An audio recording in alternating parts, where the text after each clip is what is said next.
Hello everyone, and welcome to the Unmasking the Narcissist channel. I'm Dean, the host of the Unmasking the Narcissist channel, and also the host of the N.A.R.C.N Abuse Network. Today I'm going to be presenting to you episode 10 on the Unmasking the Narcissist channel. And the title of episode 10 is Narcissistic Spirituality, Part 2. This is basically a continuation of Part 1. So in Part 1, we talked about some spiritual things to do with the narcissist and a little bit about how religion may affect a narcissist and how spirituality may affect a narcissist. In here we're going to be talking along the same lines as that type of stuff, but after doing a little bit of rethinking of episode number 1 here, I wanted to just make some points related to a narcissistic spirituality, or whether or not a narcissist may be a spiritual person or not. So on the network here, when I present any type of dialogue, I try to be as scientific as I possibly can. So I look up all the up-to-date information as to what's going on with narcissistic research. I look at research into brain function and into all kinds of other stuff. I look at behavior research, just everything and anything that can be scientifically conveyed to you guys that's up to date about how narcissism works and how the narcissist mind works. So I look at these things from a very scientific way.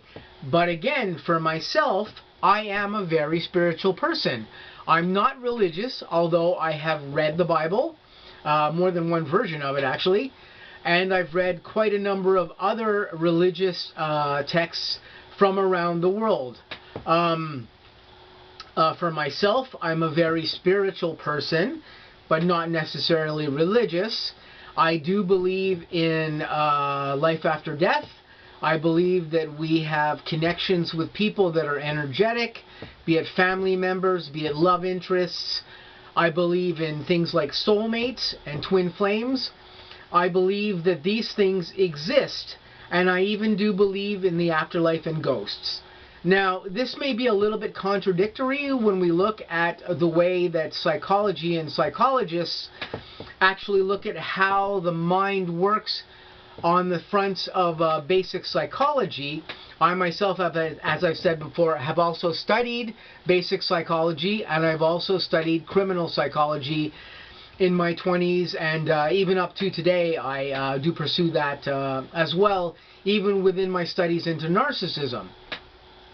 That being said, I have a balance of science and the spirituality of this. How does this work into whether or not a person who is a narcissist might also be spiritual or be religious, for that matter?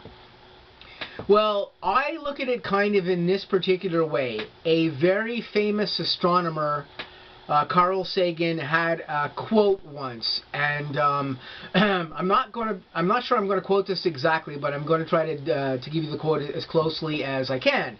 Carl Sagan once said, "One day humanity will understand that science and spirituality are two sides of the same coin." And I think basically what Carl Sagan was saying there was that we will evolve to a point in humanity's future where people will understand and realize that science and the spirit are two of the same thing. And I do truly believe this. I truly believe completely in provable science behind things, but I also believe in the spirituality of things, because I myself have experienced some things in life that were strange and that I can't necessarily explain either. This just goes along with my own spirituality. So, when we're talking about the spirituality involved in narcissism, we look at this and we say, some people out there might say, how can a narcissist be spiritual? How can a narcissist be religious? How could they follow the Bible and still do the things that they do? Well, as we know, if we follow religion of any type, if you follow the Bible teachings, or if you follow any teachings of any great religion out there, this includes just being a spiritual person as well too. None of us are perfect. We all make mistakes. We all do things that may be off color to other individuals. We try to be good people. I know myself. I try to be a good person all the time to everybody around me. And I try to take the right road always with everything that I do. I try to think of others first as well as thinking of myself. And I try to make good conscious decisions when it concerns other people. But I am human and I do make mistakes. I have made mistakes in the past. And one thing I can always say is that when I do make a grandiose mistake, I own up to it right away. If I've made a mistake or done something that is wrong, I can recognize immediately that that thing was wrong. It may have been against my better judgment. I may have done it anyway. And in hindsight, I may have been regretful after the fact of doing that thing. But I do try to think about things I do before I do them, most of the time, if not almost all of the time. That is not to say that I do not do things that may be off color sometimes, but I try not purposely to harm other human beings around me, either physically or spiritually or emotionally. I try to be the best person and the best good person that I can in life in general. And I think that a lot of us are actually like that. Now, how does a narcissist think, and how does this work into the spirituality of a narcissist? Well, a narcissist can still be a spiritual person. They can still believe in, esoteric things. They can still believe in afterlife. They could believe in soulmates. They could believe in a god. They could believe, or many gods, depending on what religion you may follow. And they could still be like this, yet still have narcissistic problems, because narcissistic problems are largely a disease of the brain. They can be a disease of the physical manifestation of the brain not functioning properly because it just isn't structurally normal. They can also be a manifestation that the brain is just not functioning properly because its own synaptic electrical functioning is not working either, and this makes the narcissist behave in the ways that they do. Many people will say, well, the narcissist is completely aware of what they do. I think this can be true sometimes, but I think it can also be true that narcissists often don't know what they are.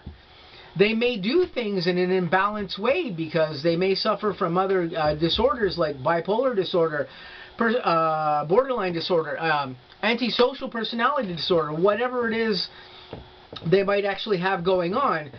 And they may have some narcissistic personality disorder mixed in there, but they may not know that they're a narcissist. They may not realize that the things that they're doing are narcissistic. They may think they're just doing things for themselves. But truly, when people on the outside look at what they're doing, the people on the outside identify this person as being a narcissist. They don't see it themselves, or certainly don't want to admit to it, because nobody wants to admit to being a narcissist. When you paint the person under the image of being a narcissist, it's a very dark image to paint of a person.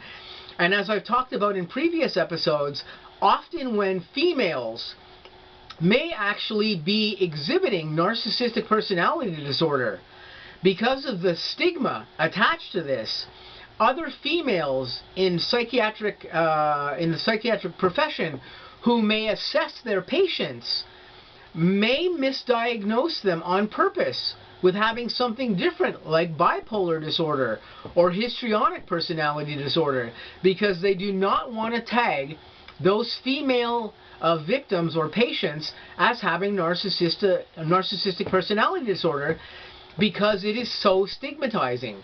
It does happen more that males are diagnosed with having narcissistic personality disorder, because males are looked at as being much more acceptable of actually having that disorder. So again, when we look at the spirituality of a narcissist, is some of the narcissist spirituality fake? Yes, it could very well be. Narcissists will often use fake spirituality to groom their narcissistic victims. They may come across a victim who's very empathic and very spiritual or religious or whatever, and they may cognitively present themselves to that victim that they to themselves are very spiritual, and this is part of the grooming that they do to get that person into their entourage of victims and appliances. So they do use pseudo or fake spirituality to also gain victim attention and to also gain fuel. That is not to say, though, that some narcissists themselves are not truly spiritual. A narcissist can be a spiritual person, but they can also have active narcissism. They can have active clinical narcissism within their psyche. They cannot be aware of this. They may feel that they're just doing things that might be harmful to people in some particular way, but not recognize that their actions truly are the actions of a person with NPD disorder. So there are a great many things that can, present and possibly question whether or not a narcissist has real spirituality or spirituality of a cognitive nature. It really depends. I believe that some of the narcissists I've dealt with may indeed be spiritual people, but they have NPD. They clearly have NPD. And this is something that I could prove with science if I put them to a test, or any other psychologist who had a doctoral degree could definitely take some of the individuals I've dealt with and put them to a test and determine whether or not they truly had NPD. Again, it doesn't mean that they're not spiritual people or that they don't possess spirituality within their being, but they are narcissists just the same. So, what I basically wanted to explain here was the fact that with spirituality, some narcissists do exhibit pseudo-spirituality, but some narcissists do have real spirituality. I've dealt with some narcissists that are like this. I have some narcissists on my network who are like this. A lot of times, N.A.R.C.N members present me with a lot of evidence to do with people around them that they're dealing with. And those individuals do come off at times like spiritual people. I believe that some of them are very spiritual or very religious, and they may believe wholeheartedly in that spirituality or that religiousness that they follow.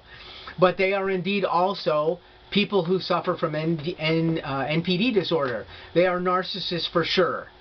But again, as we know, diagnosing narcissism is difficult. It's often misdiagnosed as other things like bipolar disorder, antisocial personality disorder, histrionic disorder, whatever. There are a great many other disorders that pop up and come in as a misdiagnosis when what's going on with people sometimes is truly that they have NPD. Okay, so this is basically just the idea I wanted to present here in part 2 of episode 10. Just to give you guys a little update here on what my thoughts were on narcissistic spirituality and spirituality in general. I hope this clarified a couple of things I didn't clarify in part 1 here. So I'm going to say stay tuned. I've got some other episodes coming up on the N.A.R.C.N network and also on the Unmasking the Narcissist channel. I've got some other interesting content coming up. I'm going to be doing a little series again here presenting on bipolar disorder and histrionic personality disorder and stuff to do with those particular things. That episode will be in a couple of parts. So I'm going to say to you guys, I hope you guys have a great rest of your day. Stay tuned for some upcoming stuff that I've got coming up on the network, and I'll catch you really soon.